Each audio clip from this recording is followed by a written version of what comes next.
todos, é um prazer estar de volta com vocês. Quem aqui conhece Esmilinguido? Quem conhece Mig e Meg? Nós temos o privilégio de sermos amigos dos criadores do Esmilinguido e do casal Mig e Meg, da dupla ali, não é?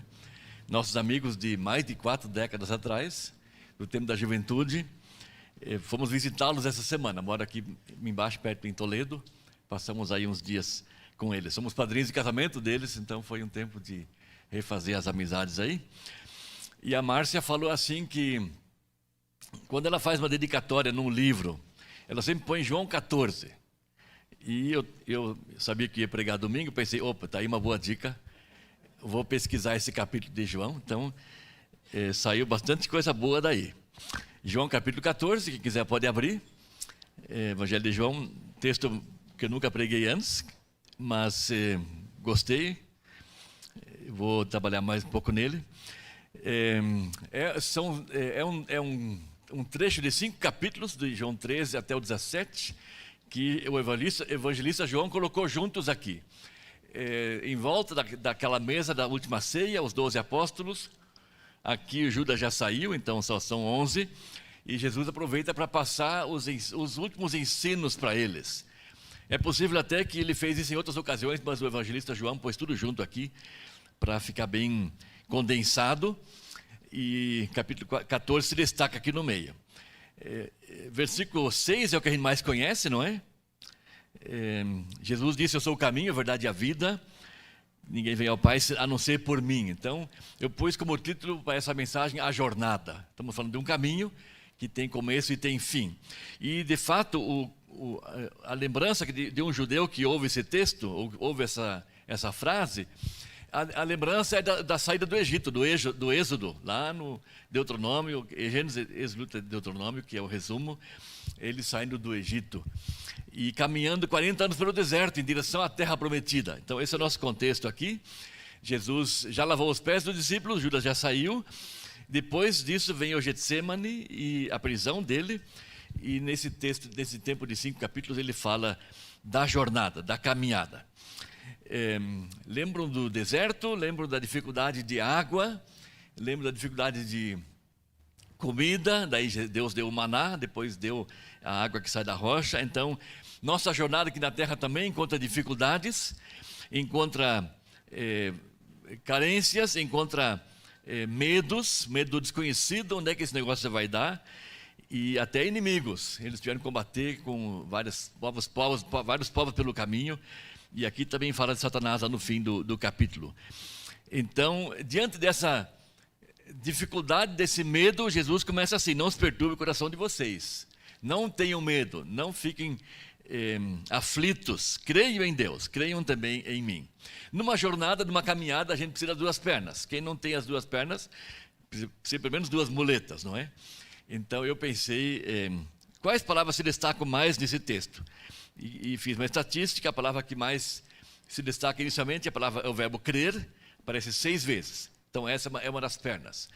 Depois, na segunda parte, aparece mais o verbo amar, 10 vezes. Essa é a segunda perna. Então quero ver se a gente sai daqui andando hoje à noite com as 2 pernas, ok? Então o verbo crer aparece mais vezes. E o que significa o verbo crer? A gente pensa primeiro numa convicção intelectual, saber alguma coisa e acreditar que aquilo é verdade. E de fato, esse é um destaque aqui nesse texto, do versículo 7 em diante, onde Jesus diz, eu sou o caminho, a verdade e a vida. Ele fala do Pai, se vocês realmente me conhecessem, conheceriam também meu Pai. Já agora vocês o conhecem e o têm visto. E aí Filipe disse, Senhor, mostra-nos o Pai, e isso nos basta. E Jesus respondeu, você não me conhece, Filipe, mesmo depois de eu ter estado com vocês durante tanto tempo, quem me vê a mim, vê o Pai. Como você pode dizer, mostra-nos o Pai? Você não crê que eu estou no Pai e que o Pai está em mim?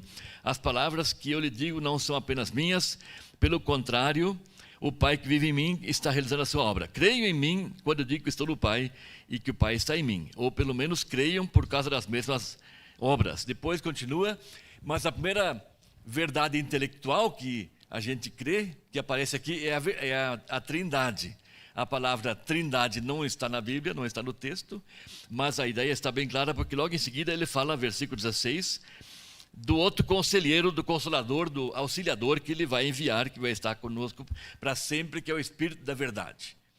Trindade nunca ninguém conseguiu explicar direito como é que funciona, mas eu acho que a melhor ilustração somos nós mesmos. Nós fomos criados à imagem de Deus. E nós temos uma parte visível, que é o corpo, e temos uma parte invisível, que é o Espírito. Se você separar os dois, o que acontece? A pessoa, se tivermos aqui só um corpo, é um cadáver.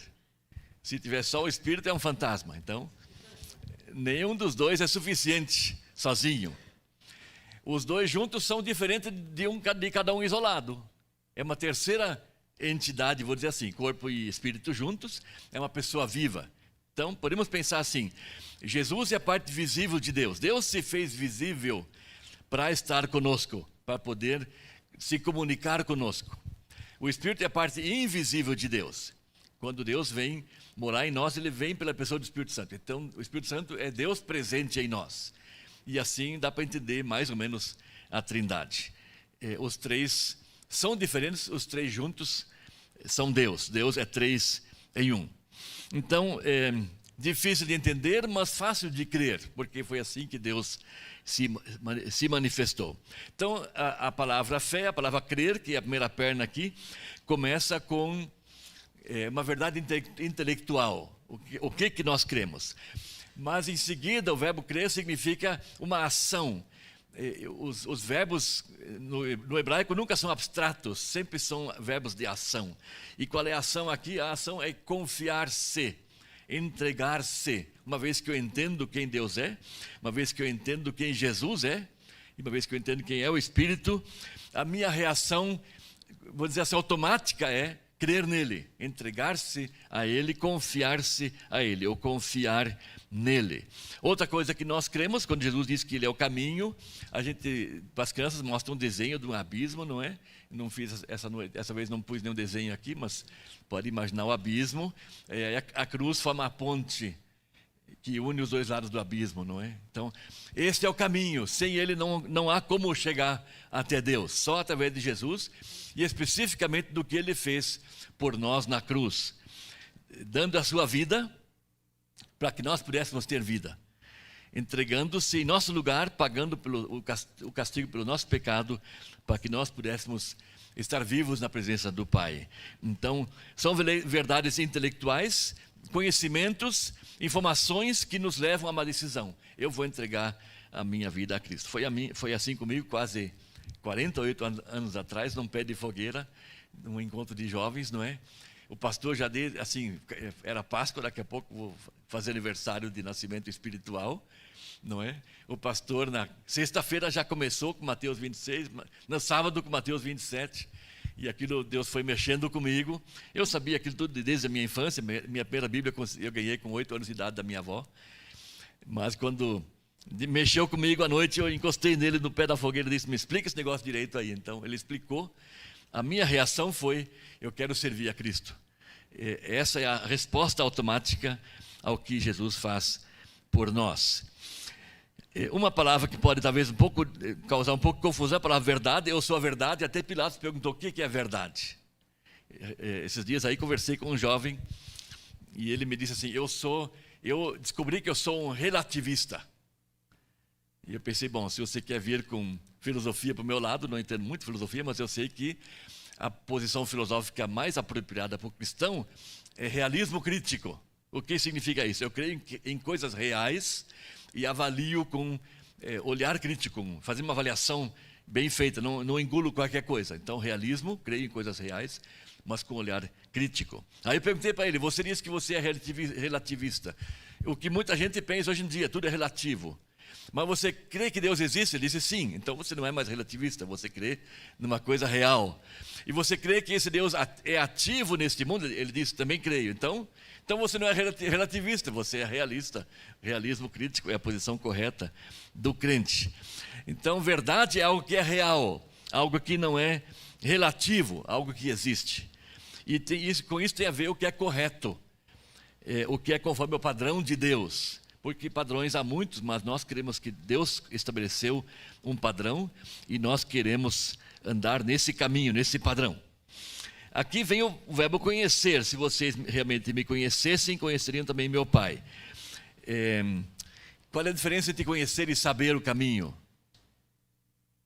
Se eu vou daqui para Ibiporã, eu sei o caminho, mas eu nunca andei por esse caminho. Conhecer o caminho é outra coisa. E a Bíblia faz questão de usar esse verbo aqui. Conhecer o Pai. Não saber do Pai, mas conhecê-lo pessoalmente. Passa a ser um conhecimento experimental. Esse que a gente tem com Jesus. Essa na primeira perna, não é? Crer e entregar-se e confiar-se. Eu não falei muito do Espírito, mas ele está mais para frente. É a terceira parte, terceira pessoa da Trindade. Ele é o Espírito da verdade, versículo 17. E ele é conselheiro, ou não, a tradução varia, alguns falam em consolador, outros falam em ajudador. A palavra em grego é parakletos, para é do lado, e kletos é o verbo chamar, quer dizer, alguém que você chama para o seu lado.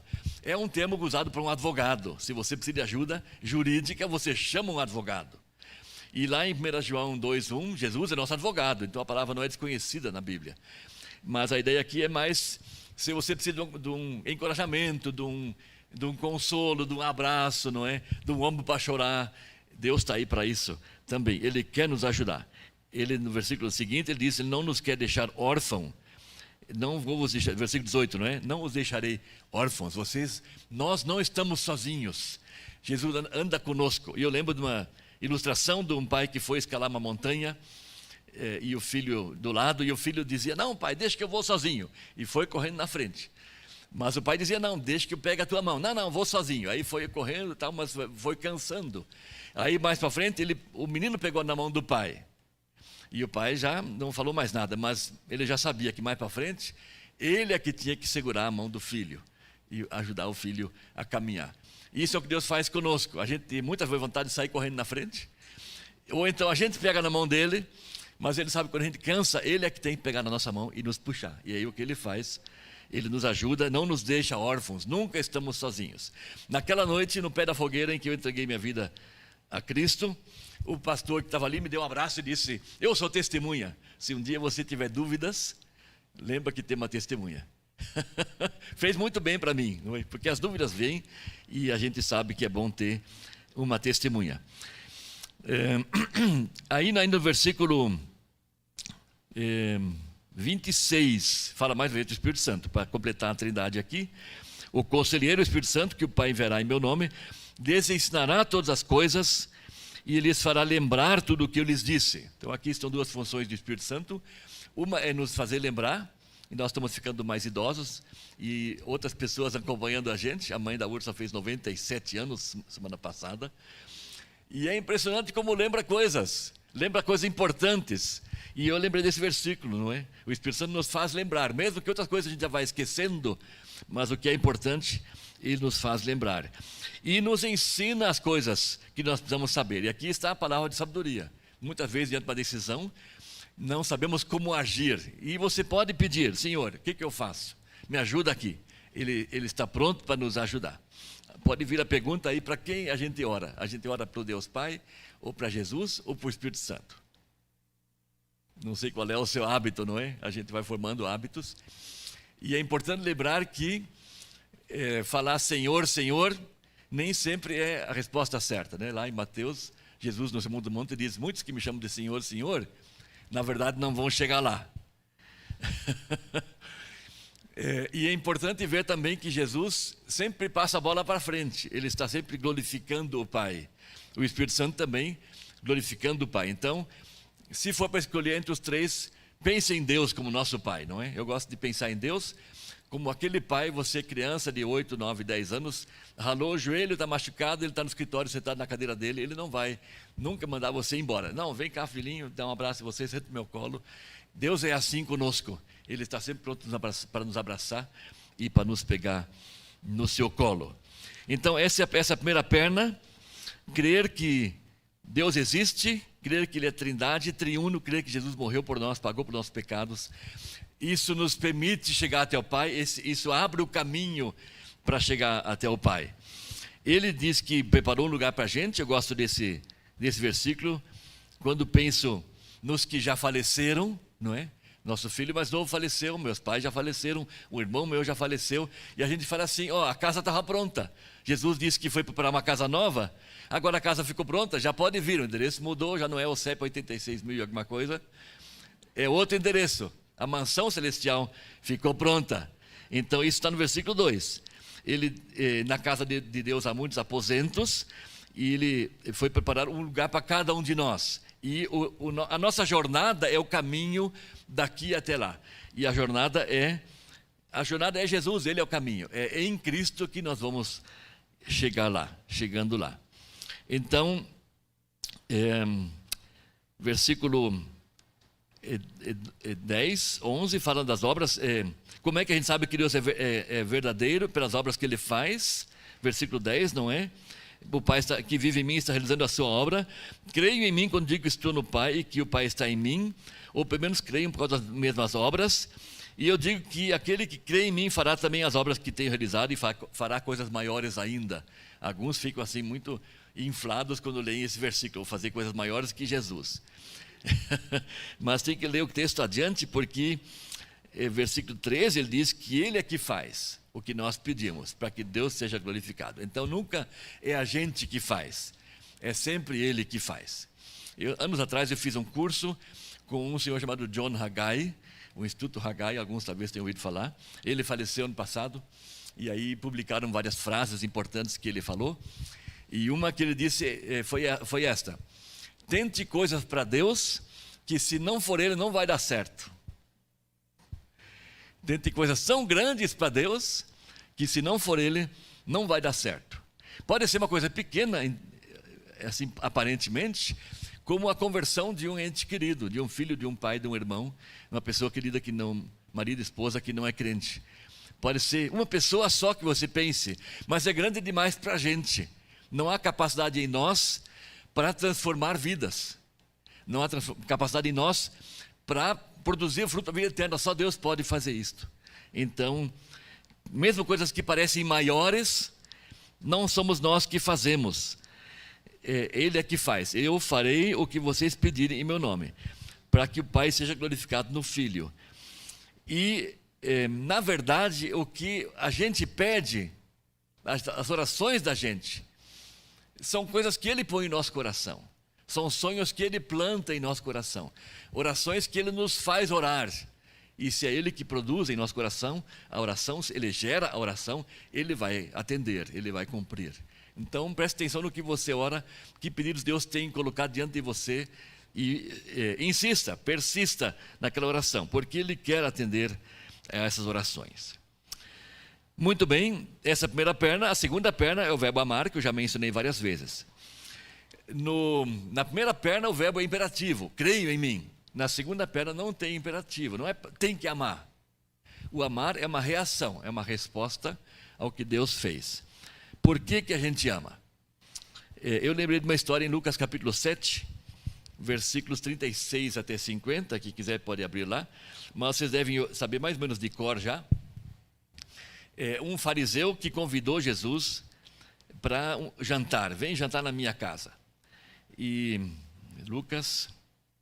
Jesus foi jantar na casa do homem. Versículo 36 em diante. Imaginem uma cena em que não temos uma mesa como nós temos hoje em dia, mas uma sala mais ou menos grande e almofadões em volta assim. O pessoal não costumava sentar em cadeiras em frente a uma mesa. Eles sentavam em almofadões ou meio que deitados, inclinados sobre almofadões, e uma mesa baixa no meio, ou às vezes nem mesa, ali que põe as panelas, e aquele pão sírio, não é, enfia na panela e sai com molho de carne e assim vão comendo, não é? E se você fica assim deitado, os pés ficam para trás. E aí muita gente em volta, servos servindo a mesa, trazendo as comidas. Entrou essa mulher e ela lavou os pés de Jesus com as suas lágrimas. E Simão, fariseu, não falou nada, mas ele estava ali para testar Jesus.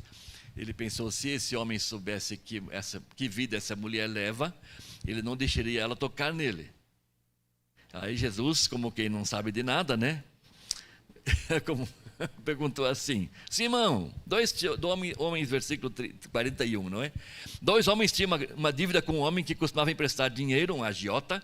Um deles devia 500 moedas de prata e o outro 50, mas nenhum dos dois podia pagar ao homem que havia emprestado o dinheiro. Então ele perdoou a dívida dos dois. Qual deles vai estimá-lo mais? Qual deles vai amá-lo mais? E o Simão, bobinho, respondeu: acho que aquele que foi mais perdoado vai amar mais. E Jesus disse: você está certo, não é? E daí faltou só apontar o dedo para ele e para essa mulher, porque ele olhou para a mulher e disse: olha, essa mulher foi muito perdoada, por isso ela ama muito. E ela viu que você não me lavou os pés, nem as mãos, quando eu cheguei, não me deu água para lavar as mãos, não me deu beijo de saudação, não me, qual é a terceira coisa ali? O beijo, a água, sei lá, tem que pegar no começo ali. O fato é que o fariseu ofendeu Jesus, publicamente, quando Jesus veio, porque não o saudou devidamente. A mulher viu aquilo, ficou muito mexida com isso, e ela foi lá e compensou o que o fariseu Simão não tinha feito, e lavou os pés de Jesus com as suas lágrimas. Aí Jesus, versículo 48, diz para a mulher: os teus pecados estão perdoados. Aqui agora Jesus ofende o Simão, porque ele prefere falar com essa mulher na frente de todo mundo do que com Simão, o que para eles eram assim, não tem cabimento. Então esse versículo 42 nos explica quem é que ama Deus, quem é que ama Jesus pelo que fez por nós, aquele que foi muito perdoado. E é uma lição para a gente, para nós reconhecermos que nós somos pecadores. Enquanto fomos orgulhosos, arrogantes, nós vamos só tropeçando sobre os nossos orgulhos e arrogâncias. Mas uma vez que a gente reconhece que nós não podemos salvar a nós mesmos. E eu lembro de um humorista alemão, que vocês talvez já tenham visto em algum desenho animado, que é Barão de Münchhausen. Ele uma vez caiu num pântano e ficou na areia movediça, afundando. Ele se pegou pelo cabelo e se puxou para fora pelo cabelo. Não dá para fazer isso. Nós não conseguimos salvar nós mesmos. E se nós não entendemos isso, continuamos arrogantes, nós vamos amar pouco ou nada. Uma outra história que eu gosto, não sei se é fictício ou não, mas conta-se de no tempo do mercado de escravos, no tempo da escravatura, um senhor que odiava isso, passando pelo mercado de escravos, viu ali um casal sendo vendido. Um homem arrematou um casal, homem e mulher, mas o menino de 10 anos ele não quis. Isso aí só vai comer até que ele me rende alguma coisa, vai demorar muitos anos. Não quero o menino, só os pais. Ele levou os pais embora. E aquele homem ficou muito sentido com o menino que ficou sem pai nem mãe. E rápido foi lá: quanto custa? É X, pagou pelo menino. E falou: menino, você é livre, corra atrás deles, vai com teus pais. E o menino saiu correndo. Mas ele correu uns 100 metros e depois ele deu a meia volta e voltou. E disse: se eu for com eles, eu vou ser escravizado, posso ficar com o senhor? Isso é o que Deus faz conosco. Ele nos liberta, mas Ele não nos obriga a nada. Ele nos liberta, nós somos livres. Mas o próprio gesto nos faz pensar: opa, vale a pena ficar com Ele, prefiro ficar com Ele.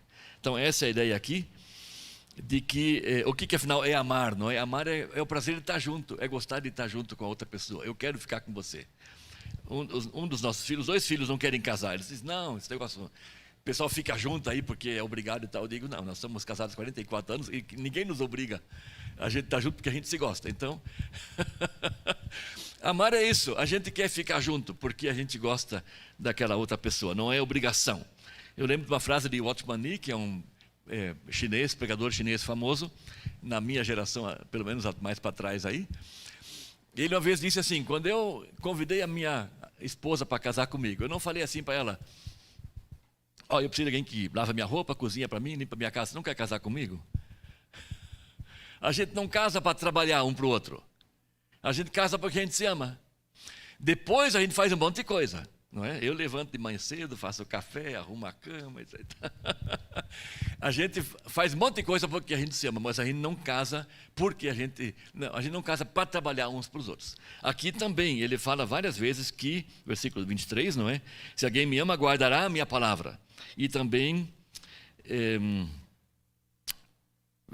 ele mesmo fala no versículo 31, é preciso que o mundo saiba que eu amo o Pai e que faço o que meu Pai me ordenou.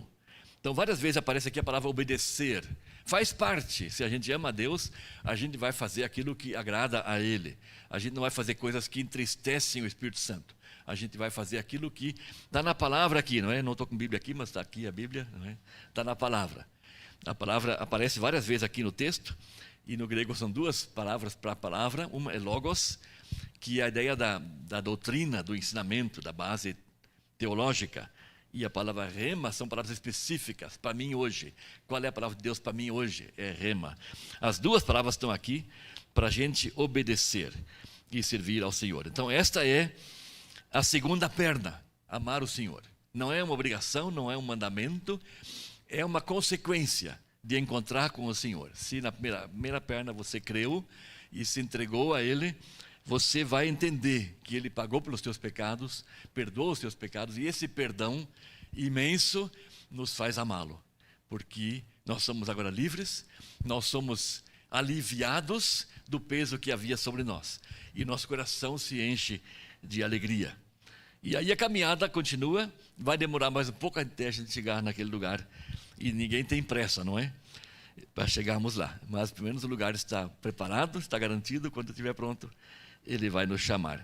Tem a ver também com a segunda vinda de Jesus. Quando Ele estiver pronto para voltar, Ele vai vir para transformar esse mundo e levar tudo para a harmonia com Ele.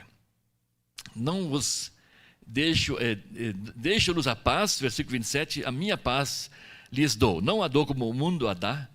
Não se perturbem os seus corações, nem tenham medo. Ele repete para deixar bem claro. Nossa caminhada, nossa jornada tem perigos, tem inimigos.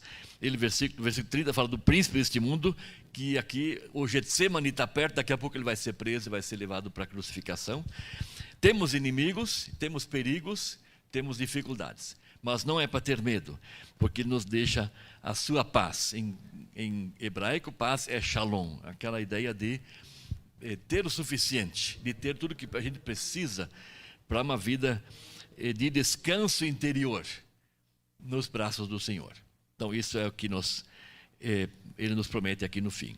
Qual é o desafio para cada um de nós? Quais são as duas pernas para a gente sair daqui caminhando direito essa noite? Anotaram bem aí?